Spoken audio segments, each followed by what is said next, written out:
You are our Newcomer of the Year. And if it wasn't true already, it's true now. You're obviously a bit of a star.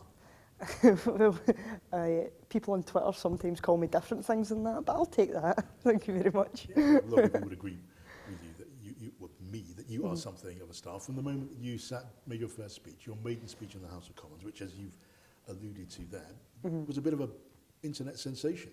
Yeah, it was because my brother had actually came down to visit London that week, and after it, I went out for lunch with him, and it was one of the members of staff in the SNP says to me, you know, you're trending on Twitter, and I was like, what? What are you talking about? And I was trending second in Nigeria or something. Second in Nigeria? I was thinking, that's a bit bizarre, not many folk can say that. So I know, it went a bit nuts for a while. Yeah.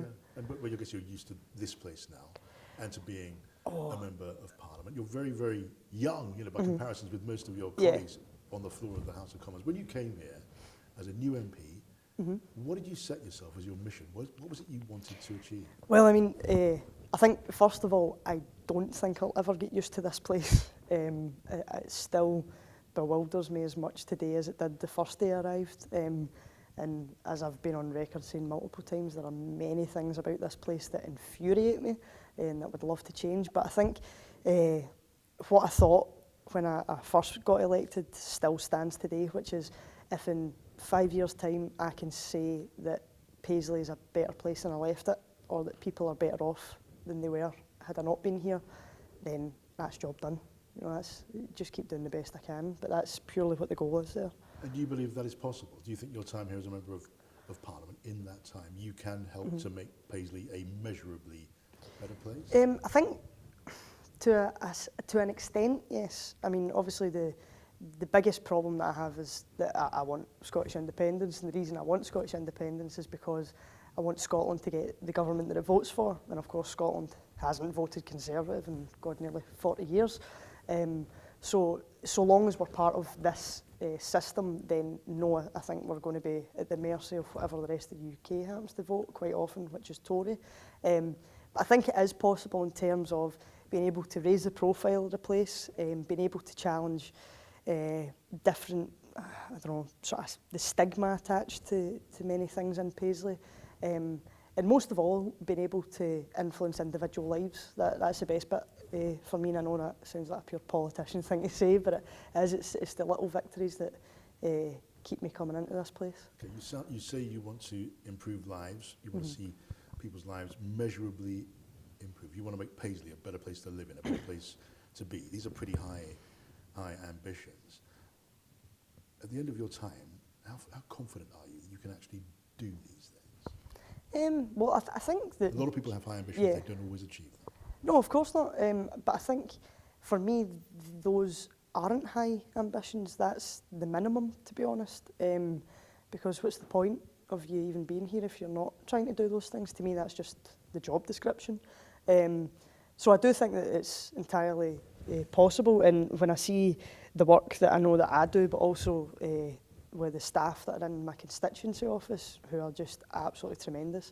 Because I mean, the stuff that they have to deal with, on top of, you know, casework, is quite something. I think it's something that not many other MPs get, given the fact that my face appears everywhere. You've said, and clearly it's obvious, I mean, you are very young for a member of Parliament. Yep. In what way is that an advantage, and in what ways a disadvantage? Well, to be honest, because I mean, of course, I've been asked this question multiple times, and the truth is, in Scotland, nobody cares about your age. They're more interested in, can you do the job? What do you believe in? Can you stand by your convictions? All of these sorts of things. But I think in a practical day-to-day sense, it's useful to be this age, one, because I've got energy, and there's quite a few folk in here that lack that. But I think as well, I mean, it might be naive, but there's been no time to kind of corrupt me, if you like. I'm very still, or I like to think that I'm still very down to earth, you know, and still in touch with, you know, ordinary people. So I think that's an advantage. And the disadvantage, certainly at the beginning, was people assuming that you're just a daft wee lassie, or that, you know, you should be treated, you know, patronising and things. But I sorted that out fairly quick, I think. Yeah, short shrift. People who want to patronise. Yeah. I mean, you've mentioned your energy, your idealism. These things are still fresh and they've still got a lot of force to them. Obviously, you don't have a lot of experience of life. You were studying still when you became an elected member of Parliament. Does that hold you back in your view? No, because I think politics and to be a politician is one of those strange things where the experience isn't the same as any other job. You know, in this word experience gets thrown about a lot, and where in other jobs you like to think, you know, have you been in this field before? What do you know about this? Have you been trained in X, Y, and Z? In politics, I think people are just interested in thinking, no, you get it, you understand what And what about I'm going experience through. of life outside this place? Well, that's the thing. I mean, I truly believe that I have experienced more things in life than quite a few of my older colleagues, and that's because I've been brought up in the real world. I've been brought up where there's problems all around you, social problems.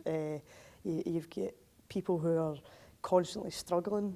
I've always been, volunteering with different groups and different places and that struggle. So I think in many ways I actually do have more of an insight into, what the real world is like, which to me is the kind of experience that I want my politicians to have, rather than being, some Etonian, private, educated person who feels very, very comfortable in this kind of setting. I mean, this to me is just, it's a bit OTT. You don't come from a classically privileged background. You come from Paisley in the central belt. Yeah. There. What's your experience of diverse communities, whether it's ethnically diverse communities, socially diverse communities? Well, exactly that. I think Paisley in particular, in fact the west of Scotland, is incredibly diverse, whether that be ethnicity, religion, different incomes, all sorts. So to me it's just normal, because like that I remember when I was in first year at school and we had a spelling test in English, and there was a boy, Adrian, who had moved from Poland, who didn't speak a word of English when he arrived, and he beat us all in the English spelling test. So to me, and to everybody that I know, we don't think of it as being diverse, we just think of it as being home, which, of course, since I've grown up, and especially since I've came here, I've learned to appreciate just how important that is and how meaningful that is, that is what our outlook is. So I think it's been pretty good. You've got ambitions for your constituency, for your community, for Scotland. What about for you? What's your political ambition? Do you want to be the Prime Minister of an independent Scotland? No chance. No chance. Have you seen what Nicola Sturgeon's diary is like? No, I honestly don't see myself doing anything like that. I think that it doesn't appeal to me at this moment in time at all. Just now, I'm just focused on trying to get through these 5 years. But I think, one of the things that is just my personality is I never know where I'm going to end up. Had you said to me 3 years ago you're going to end up a member of Parliament, I'd have laughed it off, and then here I am. So who knows where I'm going to end up, but we'll take it one step at a time. That's the way I'm taking it. Okay, you started by saying a lot about this place. The Palace of Westminster drives you crazy. I've got to ask you, what? Well, I think the one that really, really angers me is the voting system, because what happens is there's the chamber and the two lobbies either side. When the speaker shouts division, all these little bells start ringing, and they're all hidden in the walls. And once they start ringing, you have got 8 minutes to get into one of those lobbies. It doesn't matter who you are, if you are not physically in the lobby on the 8th minute, the doors get slammed in your face. Because I actually had the great pleasure of watching Ian Duncan-Smith get locked out a couple of weeks ago, which I did laugh at. But once you're in the lobby, then you're hanging about for maybe 10, 15 minutes, and then you all have to queue up at these different podiums, which is it's like A to G, F to whatever, and something to Z. So you queue up, and there is somebody sitting with a big bit of paper and a black marker, and you go, Mhairi Black, and you go, right, that's fine. You walk past that, and then there's these doors get put at 45-degree angles, and you have to go through one at a time. So it takes forever. So one vote can take up to maybe 25 minutes, and if you've got a bill with 5 votes, you're talking more than an hour, where we're being paid a fortune to do nothing but stand in a corridor. And you think, what other parliament in modern democracy does that? Yeah, it's a lot of rigmarole. Last yeah. thing, Mhairi, just what does this award mean to you? I mean, for me, it's what my what my granny would say is a brass neck.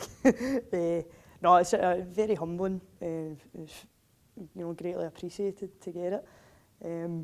But I think it's, if anything, it's just kind of a wee sign that I might be doing something right, which is all I can ask for at this time.